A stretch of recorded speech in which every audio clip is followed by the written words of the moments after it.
Alright, this is part 2 on my thoughts on the Xbox community going crazy because of Ratchet and Clank. Yeah, pretty much to follow up with some extra thoughts, man. And as I said towards the end of my last video, there's this clear insecurity in the Xbox community that I don't think I've ever seen anyone talk about, man, where they pretty much want what Sony fans are bragging about, and that's why they keep getting wrapped up in these stupid narratives.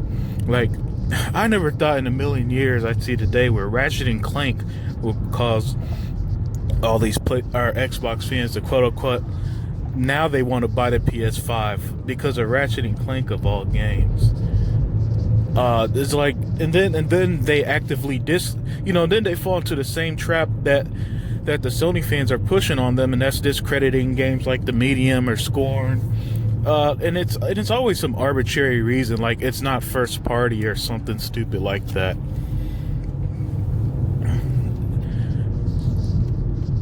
For me, it's like, all right, if you enjoy the game, enjoy the fucking game.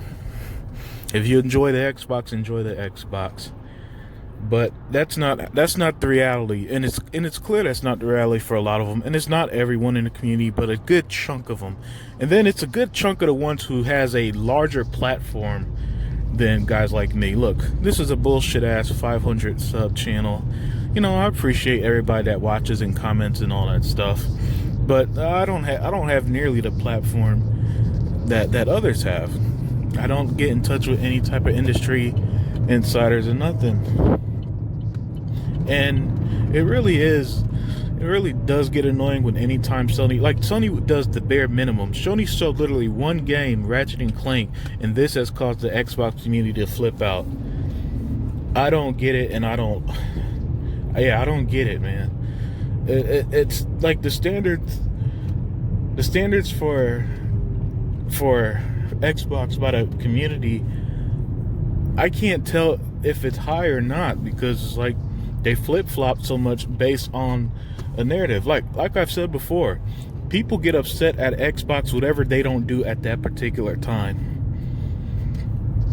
Once gameplay is shown for the Series X, I guarantee people will be complaining.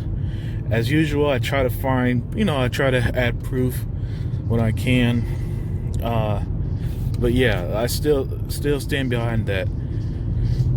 Once gameplay is shown, people gonna be complaining like they did with Halo, which wasn't received well.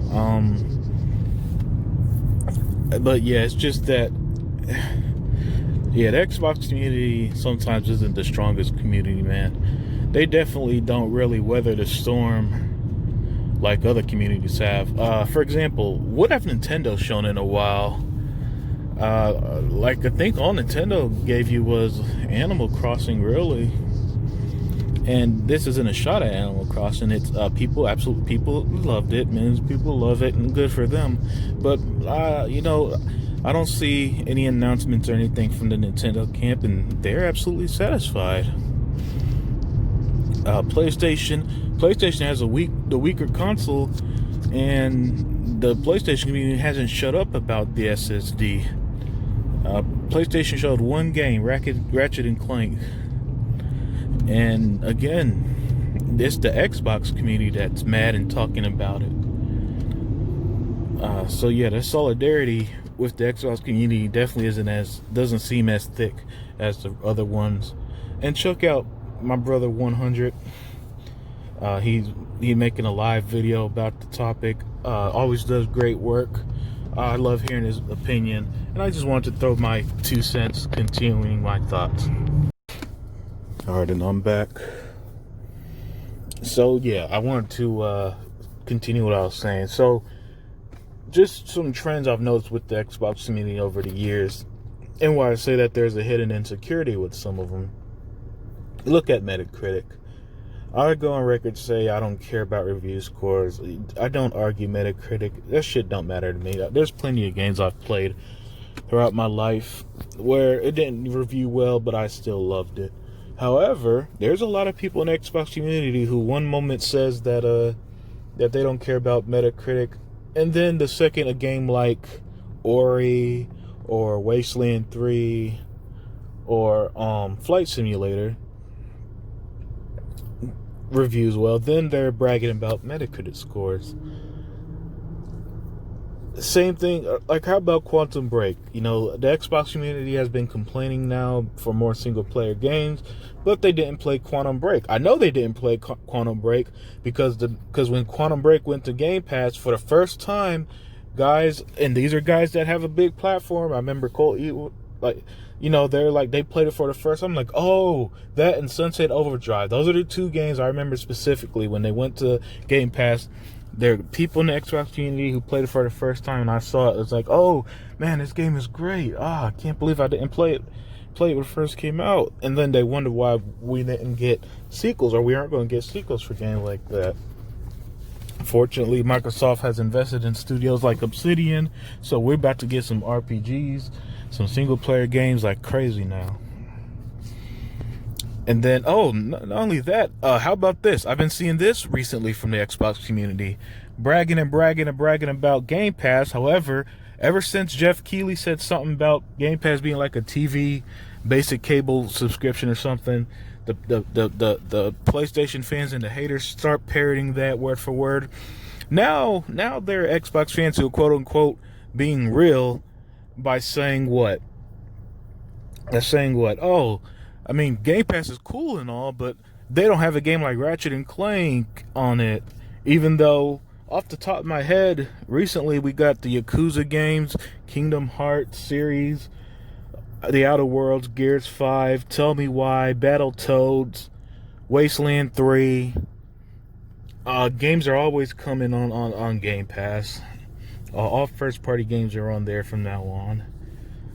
And yet, it's like, Ratchet and Clank, really? Look, the gameplay look fine, I'm sure, but it's like losing your mind over Ratchet and Clank. And then that's another thing. They're losing their mind over Ratchet and Clank after for years having games that wasn't photorealistic with cool art styles being hated on. People hate on Battletoads in the same breath praise Ratchet and Clank, which have a more cartoony and animated style. To me, both styles work. For me, I love plenty of games that have different art styles. Like Sunset Overdrive, it's really bright, and the colors really pop over, Quantum Break, it's more of a photorealistic game. But it's just a point that's what I mean by the hidden insecurity, where I really and truly do see this subset of Xbox community, and some of them have pretty big platforms, who just want it to be Sony 2.0, and they get upset and they get mad or they speak out, quote unquote, be real when when Sony does anything.